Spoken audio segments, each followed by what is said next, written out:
아니 그러니까 검찰이 그동안 구속 기소를 얼마나 많이 해왔겠습니까? 그렇습니다. 그동안 법에 따라서 해왔는데 그래서 그게 문제가 없고 오히려 하루 정도 여유가 있게 구속 기소를 했다라고 검찰은 얘기를 했던 거잖아요. 네. 그런데 그럼 법에는 그렇게 나와 있는데 재판부가 지금 달리 판단을 한 거잖아요. 근데 재판부 법원의 판결을 존중해야 된다라는 게 뭐 저희가 항상 그렇습니다. 하고 있는 예. 얘기잖아요. 그럼 네. 그렇더라도 이걸 따라야 되는 상황인 거네요. 네, 일단은 지금 구속 취소 결정 자체는 따라야 할 부분 당연히 있고요. 다만 이제 기본적으로 우리 형사소송법에서는 이 구속 취소 결정에 대해서는 7일 이내에 검찰이 즉시 항고할 수 있다라고 되어 있습니다.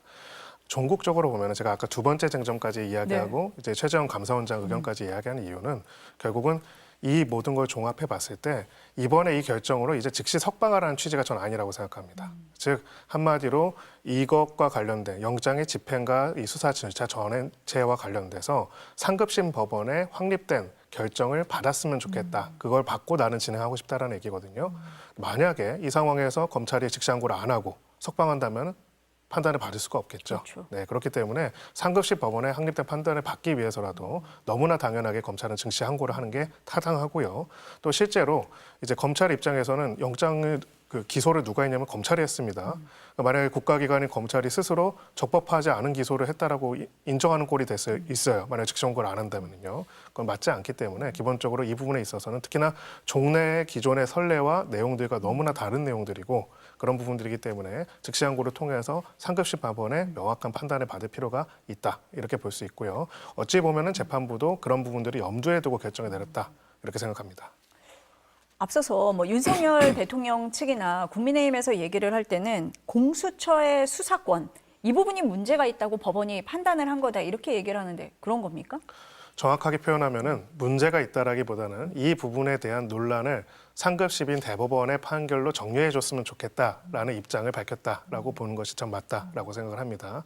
특히나 이제 이 공수처의 수사권과 관련돼서는 직권남용죄에 대한 수사권이 있고 또 그 과정에서 인지한 나머지 관련 범죄에 대한 수사권이 있다라는 것이 나와 있고요. 그런 관련 범죄 중에서는 이제 내란죄가 해당될 수 있다는 것이 지금까지의 논리였습니다. 그리고 이런 부분에 대한 공수처가 수사할 수 있는 권한에 대해서는 기존에 발부됐던 체포영장과 그리고 그 이후에 발부됐던 구속영장에서 여러 차례 이제 법원의 판단들이 있었고요. 각 영장에 대한 이의 신청이 이제 기각되는 과정에서도 확인됐던 내용들입니다. 그래서 지금까지 법원에서 이거를 갑자기 뒤집어서 구속 취소 결정한 재판부만 이제 수사권이 없다라고 판단했다기보다는 그러면 이 부분이 논쟁이 되고 있으니 이 부분은 근데 하급심 법원이 우리가 아니라 더 상급심이 가능하다면 대법원의 판단까지 받아서 이 부분에 대한 불확실성이 없는 상태에서 재판을 진행하고 싶다라는 그런 취지로 썼다라고 보는 게 맞습니다. 그러면 대법원까지 가서 판단을 받아야 된다고 말씀을 하시는 건 지금 즉시 항고를 해서 법원이 만약에 또 받아들이지 않으면 또 재항고를 해서 대법원까지 가는 그런 상황을 말씀을 하시는 겁니까? 그렇습니다. 예, 그래서 사실은 1심의 이 두 번째 쟁점 시간을 기준으로 선정하는 것과 시간 외에 나머지 쟁점을 나눠보면요. 시간은 어찌 보면 이 재판부가 새롭게 제시한 어떤 결정이라고 어떤 의견이라고 볼 수가 있고요.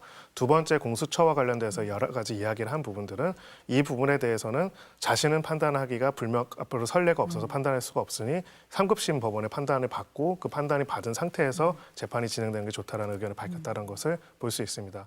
네, 법원은 오늘 오후 1시 50분쯤 윤석열 대통령의 구속 취소 청구에 대한 인용 결정을 내놨습니다. 윤 대통령의 내란죄 재판을 맡고 있는 서울중앙지법 형사합의 25부는 오늘 구속 취소 결정을 밝히며 구속 기한과 공수처의 내란죄 수사권 문제를 이유로 들었습니다. 재판부는 우선 윤 대통령이 구속 기간이 만료된 상태에서 재판에 넘겨졌다고 봤습니다. 구속 기간은 날이 아닌 실제 시간으로 계산하는 것이 타당하다고 설명했습니다. 또 윤 대통령의 체포 적부 심사를 위해 수사 서류 등이 법원에 있었던 기간도 구속 기간에 산입해야 한다고 봤습니다. 헌법과 형사소송법상 신체의 자유, 또 불구속 수사 원칙에 비춰서 피해자에게 유리하도록 엄격하게 해석하는 것이 타당하다는 겁니다. 이에 따라 재판부는 구속 기간이 만료된 상태로 윤 대통령이 기소됐다고 보는 것이 타당하다고 판단했습니다. 또 기간이 만료되지 않은 상태에서 윤 대통령을 재판에 넘겼더라도 구속 취소 사유가 인정된다고 했습니다. 수사권 문제를 든 건데요. 적법성에 관한 의문의 여지를 해소하는 것이 바람직하므로 구속 취소 결정을 할 이유가 상당하다고 본 겁니다. 네, 파장이 클 것 같습니다. 향후 절차는 어떻게 됩니까? 네, 법원으로부터 결정문을 송달받은 검찰이 앞으로 일주일 안에 즉시 항고한다면 그 기간 동안은 구속 취소 절차가 멈춥니다. 법원이 검찰로 구속 취소 결정문을 보내면요, 검찰은 석방 지휘를 하거나 즉시 항고를 하는 두 가지 선택지를 가지게 됩니다. 형사소송법상 검찰은 즉시 항고 기간 7일 동안 피고인을 구금할 수 있습니다. 즉 검찰이 오늘부터 일주일 안에 즉시 항고를 결정할 수 있는 건데요. 윤 대통령 대리인단도 이 같은 규정을 감안해서 즉시 대통령의 석방을 지휘하라는 입장문을 내놨습니다. 반면 검찰이 석방 지휘를 하게 되면요, 윤 대통령은 수감 중인 서울구치소에서 풀려나게 됩니다. 다만 오늘 결정에 대해 다른 비상계엄 피고인들과 형평성에 맞지 않는다는 지적이 나옵니다. 여인영, 곽종근, 이진우, 박안수 전 사령관, 또 김봉식 전 서울경찰청장 등 윤 대통령 지시로 계엄에 가담한 군경 수뇌부들은 모두 구속된 상태이기 때문입니다. 지금까지 서울중앙지법에서 전해드렸습니다.